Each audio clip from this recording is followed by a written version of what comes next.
ito ay rated SPG. Striktong patnubay at gabay ng magulang ang kailangan. Maaaring may masiselang tema, lengguwahe, karahasan, sexual, horror o droga na hindi angkop sa mga... Laking gulat nga ni Marge na sumulpot at dumalo nga itong si Thea sa reception nga ng kasal nila ni Paolo at hindi nga upang makipagbati upang ngang gumawa ng gulo dahil imbis na maging masaya ang kasal nito ni Marge at Paolo, ginugulo nga ng pilit ito ni Thea dahil sa pagbabalik nga niya, sisirain niya nga raw ang buhay ni Marge.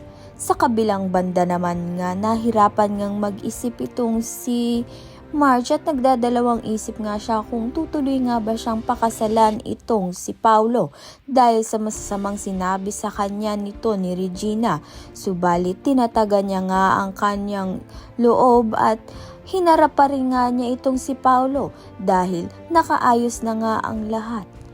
Subalit, nasa huli nga ba talaga ang pagsisisi dahil unti-unti na ngang nasisira ang buhay ni Marge simula nga nang makapasok siya sa buhay ng mga Torrecampo.